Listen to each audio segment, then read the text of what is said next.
Assalomu alaykum, hurmatli qarindoshlar. Men Erkin Sidiq. Men bugun sizlar bilan qaytadan ko'rishganimdan nihoyatda xursandman. Bugun 2017 yil 6 dekabr. Men bu leksiyani Amerikaning Los Angeles shahrida turib so'zlayapman.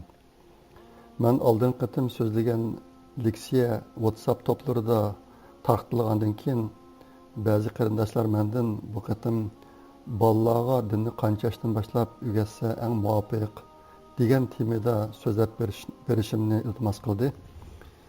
Shunga bugun shu temada so'zlayman. Rasmiy temani boshlashdan burun men oldi bilan nima uchun bu temaning intayin muhim ekanligi ustida qisqacha to'xtalib o'tay. Sizlarmi bilasizlar, men burun Yahudilar ustida biroz izlanib, Yahudilarni 3000 yil saqlab qolgan muhim omillar degan temada bir parcha maqola yozdim. Uningda Yahudilarni 3000 yil saqlab qolgan eng muhim omillardan mundaq 3 borligini yakunlab chiqdim.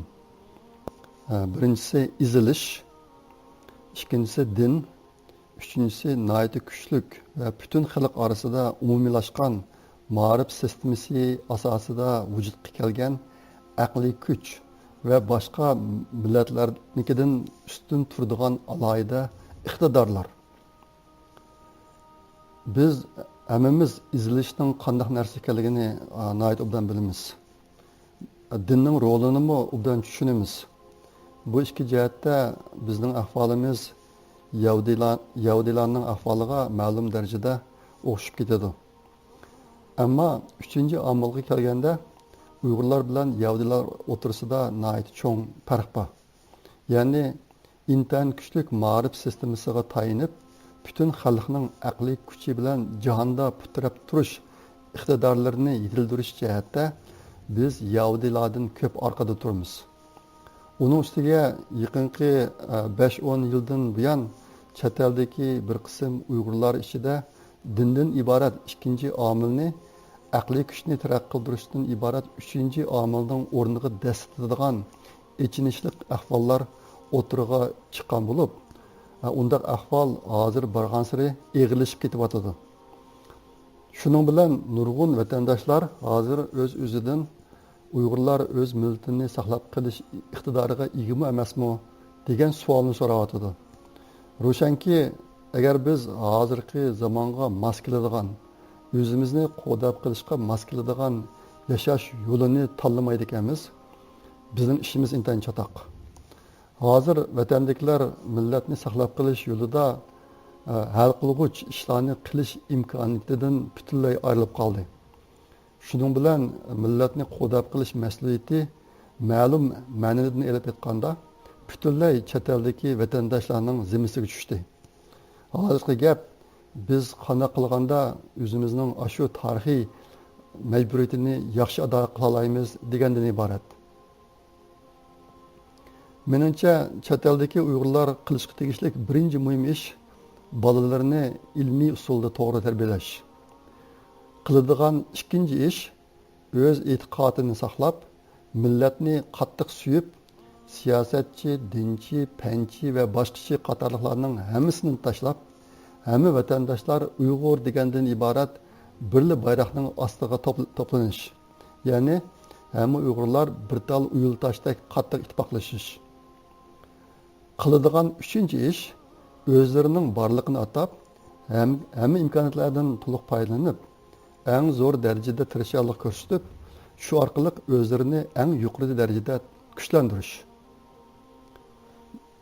Boshqalarning bizga yestashlik ko'rsatishi xuddi buvoq bolaning og'ziga quruq emizak silib qo'yganga o'xshash bir ish bo'lib, uning asosan amaliy qiymati yo'q. Amaliyotda Uyg'urlar uchun hozir shunday quruq emizak soldiganlarmi kun-kunga ozlab ketyotdi. Hozirgi dunyodagi o'xshamagan millatlar boshqalarga yordam qilishda oldi bilan o'ziga qarshi tarafdan keladigan manfaatga qaraydi, foydaga qaraydi. Qarshi tarafdan manfaat kelmaydi ekan, ularga yordam qilmaydi. Bu haqiqatning natijasini eng ko'p ko'rgan millatlarning biri biz Uyg'urlar. Hozir Uyg'urlarning qo'lida boshqalarga manfaat yetkazgudek narsa yo'q. Shunlashqa biz o'z taqdirimizni yaxshilaymiz deydiganmiz. Cho'qim oldi bilan o'zimizni aqliy jihatdan kuchlantirib, ondan o'z kuchimizga tayanib ish ko'rishimiz kerak. Aqliy jihatdan o'zini kuchlantirish deganlik oliy maktabda o'qib boqmaganlar bakalavriatda o'qish, bakalavr unvoni borlar magistrlikda o'qish va magistrlik unvoni borlar doktorlikda o'qish deganni o'z ichiga oladi. Shundaqla hamma kishi o'rganishni ching tutib, o'zining kasbiy iqtidori va umumyuzlik madaniyat safosini taraqqiy qilgan allardagi xalqlarning safosiga yaqinlashtirish, hatto mumkin bo'lsa ularni besib tushadigan bir darajaga ko'tarish deganni o'z ichiga oladi. Uyg'urlarda olim bo'lishdan odam bo'lish tez deydigan bir maqol tamsil bor. Amaliyotda bu bir hikmatli so'z bo'lib, u har bir inson uchun uning bilimiga qaraganda uning kishilik xarakteri va axloqi texmo muhim ekanligini ko'rsatib beradi. Haqiqatanmi chet eldagi Uyg'urlar qanchalik bilimlik va qanchalik qobiliyatli bo'lib ketishidan qat'iy nazar, agar ular millatni so'ymaydigan, millatning g'amini yeb, millatning taqdirini yaxshilash uchun bir kishilik to'hfa qo'shish yo'lida qattiq tirishmaydigan, ularning Uyg'ur millati uchun ancha qiymati yo'q. Hozir dunyo allari ichida qattiq kuch, yumshoq kuch va ulardan muvofiq foydalanish strategiyasini tuzadigan zirak kuch qatorliq uch cho'ng kuch mavjud bo'lib, bu yerdagi qattiq kuch deganimiz harbiy kuch bilan iqtisodiy kuchni o'z ichiga oladi. Yumshoq kuch deganimiz bir millatning madaniyat qimmat qarishiga qartilgan. Masalan, Amerikada o'zining dunyoga donliq oliy maktablari, Hollywoodda ishlab chiqaradigan kinolari, naqshi musikalari va boshqa madaniyatlari orqali butun dunyoga ta'sir ko'rsatadi. Mana bu Amerikaning yumshoq kuchining dunyo bo'yicha eng kuchli ekanligini ko'rsatadi. Uyg'urlar bir millat sifatida harbiy kuch bilan iqtisodiy kuchda hozir hech qanday asosga ega emas. Uyg'urlar hozircha yumshoq kuchdimi intayin ojiz. Gerçi Uyg'urlarning madaniyat qimmat qarashi va madaniyatdagi ortiqchilikları Türk dünyasida bir hukmron o'rinda tursimi, u dunyoga ta'sir ko'rsatadigan darajada kuchli emas. Uning ustiga hozir Uyg'ur madaniyatimi eg'ir xatar ostida qoldi. Shunlashqa biz hozirgidek qattiq bo'zak bo'lishga, qattiq xorlanishga va insonlar chidog'isiz darajadagi qattiq masxara qilinishga duch kelyapmiz. Yuqoridagisi davlatlar ega bo'lgan kuchlar haqidagi hukmlar. Agar biz millat doirasida so'zlasak, yuqoridagi kuchlarga aqliy kuch degan yana bir xil kuchni qo'sha olamiz. Aslida Uyg'urlar uchun, bo'libmi chet eldagi Uyg'urlar uchun aqliy kuch sohasida o'zini taraqqiy qildirish va aqliy kuch sohasida o'zlarining rolini unumli joriy qildirish fursatlari bor edi. Ammo bir qism sabablar tufaylidan biz hozirgacha u fursatlardan yaxshi foydalanmay kelyapmiz. U sabablar ichida nodonlik, aqlsizlik va hozirgi zamon bilim sohasidagi tuvanlik, ya'ni aqliy kuch jihatidagi ojizliklarmi bor. Hozir hammamizning ko'rib turayotganidek, agar biz yana davomli nodonlik va aqlsizlik qilsak, millatimizni saqlab qololmaymiz. Millatning aqliy kuchini yuksaltirishning oldingi sharti bolaga to'g'ri kuyish, farzandlarni ilmiy usulda yaxshi tarbiyalash va farzandlarni ilmiy usulda to'g'ri tarbiyalash. Men keyincha bolaga to'g'ri kuyish va bolalarni to'g'ri tarbiyalash haqida ayrim leksiya so'zlab beraman. Bir millatning aqliy jihatda o'zini kuchlantirishi bir uzun muddatlik projekt bo'lib, uning eng xalqlik qadam bosqichi bolalarni to'g'ri tarbiyalash. Bolani to'g'ri tarbiyalash uningga dinni muvofiq yoshdan boshlab o'rgatishni o'z ichiga oladi. Bu mushu leksiyaning bosh temasi bo'lib, endi men shu masala ustida to'xtalaman. Ya'ni men hozir bolalarga dinimizni qancha yoshdan boshlab o'rgatsa eng muvofiq degan masala haqida so'zlab beraman. Hozir chet elda yashayotgan Uyg'urlar orasida maxsus kichik bolalarga Qur'on o'rgatadigan kurs yoki madrasa ochganlar hamda kichik bolalarni shunday kurs yoki madrasada o'qitayotganlar bor. Anlaşımca bazı medreseler kiçik bolalarga hech qanday fanni bilimlarni o'rgatmay, faqat Qur'onni o'rgatadi ekan. Uningdan boshqa hozir dunyoning har qaysi joylarida 4 yoshdan 10 yoshgacha bo'lgan yoshlardagi bolalarga maktab tilidan boshqa Uyg'ur ona tili va Qur'ondagi oyatlarni tangli o'rgatayotgan ota-onalar mu oz emas. Hozir yuz berayotgan mushu xildagi bir qism ishlar millatning ehtiyoji va ilmiylikqa mos kelmaydi. Shundaqla u dinimizdagi talablarga mos kelmaydi. Men endi sizlarga o'zimning mavhum diniy ustozi No'man Alixonning bir qatimliq leksiyasining mazmunini so'zlab beraman. No'man Alixon bu leksiyani 2015-yili Qatar, Kuveyt, Dubay va Bahrayn qatorliq davlat va rayonlarni ziyorat qilganda so'zlagan bo'lib, uning temasi bolamga qancha yoshda Qur'on o'rgatsam bo'ladi degandan iborat. No'man Alixon Amerikadagi Bayina instituti degan bir oliy maktabningki qurg'uvchisi bo'lib, u hozir shu maktabning maktab mudiri bo'lib ishlashdan boshqa yana arab tili va Qur'on haqida dars o'tadi. U Arabiston va Pokiston qatorliq bir qancha arab davlati bilan Amerikada o'qigan. Ya'ni u sharqdami va g'arbdami o'qigan. Dindimi va fandimi o'qigan.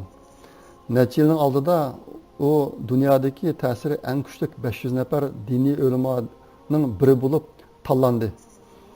U davomli Amerika, Kanada, Malayziya, Yevropa va boshqa nurg'un musulmon ellariga berib leksiya so'zlaydi. Xalqaro islom qurultay yig'inlaridami leksiya so'zlaydi. U Amerikada 10 yilga yaqin vaqt ichida 10 mingdan ortiq o'quvchi tarbiyaladi. U bir Qur'ondan savad chiqarish video programma qurilishi ustida ish olib berayotgani 7 yildan oshgan bo'lib, bu programmaning 10 yosh va undan yuqori yoshdagi o'smirlar uchun tayyorlangan qismi bor. Uning tili inglizcha bo'lib, qiziqadigan qarindoshlarga men shu programmani ko'rish tor adresini deb beraman. Tövəndikisi No'man Alixonning deganlari. Mendan bir ona mundaq savol so'radi. Mening bolam hozir 2,5 yoshga kirdi. Men uningga qancha yoshdan boshlab arab tili, din va Qur'onni o'rgatsam bo'ladi? Men bu ulug' onaning ashundaq savolidan nihoyatda so'yindim. Ammo siz o'zingiz 3 yoshga kirganda oyog'ingizni ta'tir kiyib olganligingizni ehtimol hozir unutilib qoldingiz. Bolalar fitrat ichida bo'ladi. Uning ma'nosi bolalar hozir sodir qilgan har qanday xatoliklarga ularning o'zlari mas'ul emas. Ular nihoyatda go'zal keladi. Shunga ularni bola bo'lg'u qo'ying. Ba'zi bolalar o'rganishga omroq keladi hamda yangi narsalarni nihoyatda tezla o'rganib oladi. Undaq bolalarning ko'proq narsa o'rganishiga yo'l qo'ying hamda uningga sharoit yaratib bering. Ba'zi bolalar bo'lsa o'ynashga omroq keladi. Undaqlarni ko'proq o'ynag'ili qo'ying.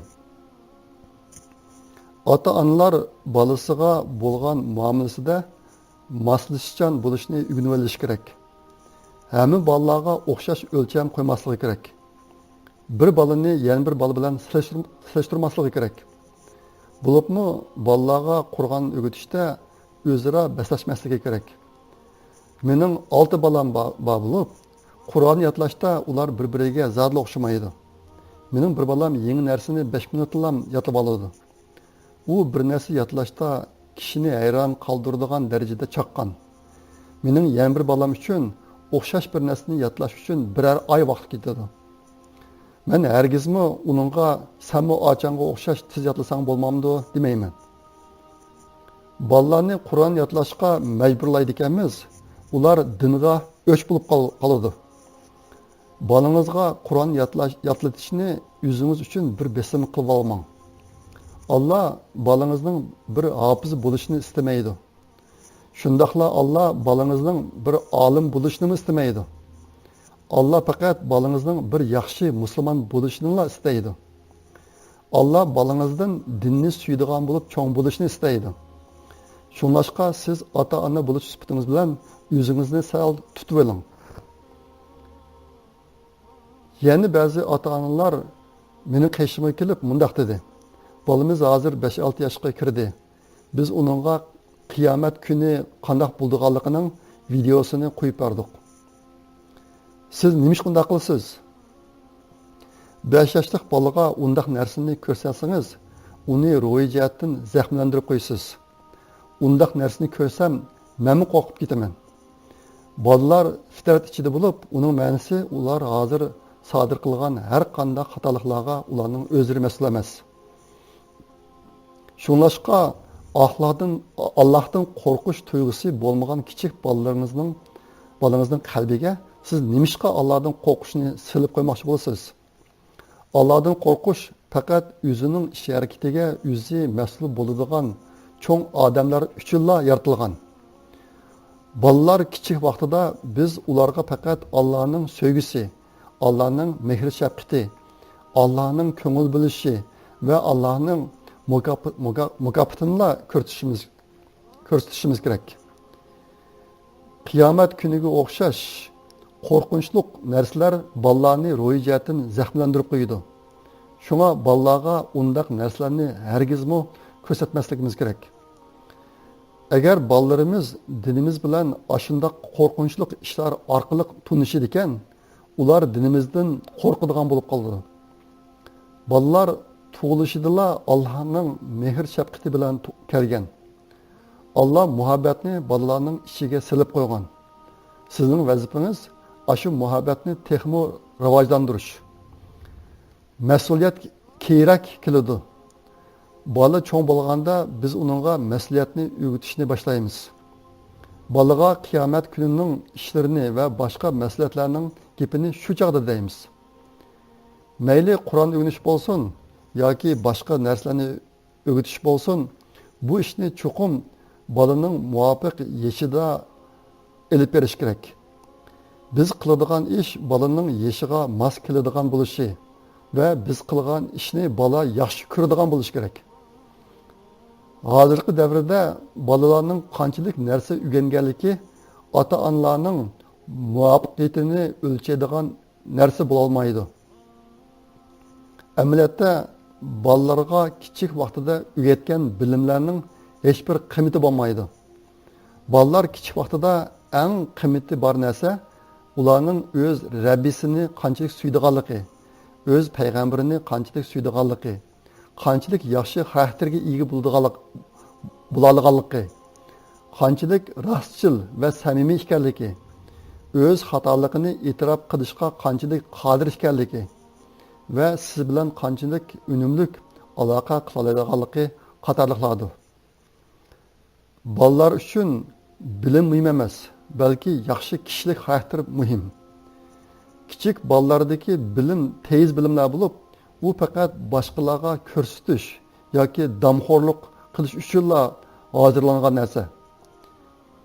Har qanday vaqtda kishilik xarakter birinchi o'rinda, bilim bo'lsa ikkinchi o'rinda turadi. Bolaning kichik vaqti uningda esil xarakterlarni yetildirishning eng muvofiq vaqti bo'lib, bolada yaxshi mijoz xarakter yetildirish jarayonida uni ozroq bilimga ega qilib maqsaq kifoya qiladi. Kichik vaqtida butun Qur'onni yodlab bo'lgan, ammo yaxshi xarakterga ega emas bolalar nihoyat ko'p. Bu ashu bolalarning masalasi emas. Ularning ota-onalari faqat Qur'on yodlashni ta'kidlab, ularda yaxshi xarakter yetildirishga sal qaragan. Undaq bolalar yolg'onchilik qiladi, paskashlik qiladi va Qur'onni yodlamagan do'stlarini mazaq qiladi. Ular Qur'onni yodlaganidan sirt boshqa musulmonlar qilishga tegishli ishlarning hech qaysisini qilmaydi. Ularning Qur'on yodlagani bizning jamiyatlarimiz uchun bir taqdirnoma lo'nqisidan boshqa narsa emas. Bu ishda biz Alloh ta'kidlamagan narsani ta'kidlab, Alloh ta'kidlagan ishlarga sal qaraymiz. Yana kelib biz Allohning dini uchun xizmat qilyapmiz deymiz. Biz chuqum bir xil tamponliqni qo'lga keltirishimiz kerak. Bilimning uzg'uchishlik o'rni bor. Kishilik xarakterning ham shundoq. Biz chuqum bu ikkisi o'tirsidagi tamponliqni vujudga keltirishimiz kerak. Noman apandining nutqi mush yerda oxirlashdi. Men qo'shtilliq ma'rif ustidami bir qism izlanishlarni ilib bordim. Hozirgi zaman qo'shtilliq ma'rif ilmining yakuni mundaq. Bolaga ikkinchi tilni rasmiy dars shaklida o'tishni boshlashning eng muvofiq yoshi 10 yoshdan iborat. Ya'ni boshlang'ich 4-sinfdan boshlab o'rgatsa bo'ladi. Menimcha 10 yoshdan kichik bolalar oyat yodlagan bilanmi, yodlagan oyatining ma'nosini tushunmaslik tufaylidan uning qimmatiga zodla erisholmaydi. Uning diniy qimmatidan zodla foydalanmaydi. Shunlashqa menimcha bolaga dinni rasmiy o'rgatishni ular 10 yoshga kirganda yoki undan keyin ondan boshlash kerak. Anlashimcha Turkiyadagi maktablar bolalarga boshlang'ich 4-sinfdan boshlab diniy dars o'tadi ekan. Bunday qilish yuqoridagi ilmiy bayqashga mos keladi. Bugungi leksiya mush yerda oxirlashdi. So'zlarimni anglagan barliq qarindoshlarga ko'pdan ko'p rahmat. Kelar qatim ko'rishguncha omon bo'linglar.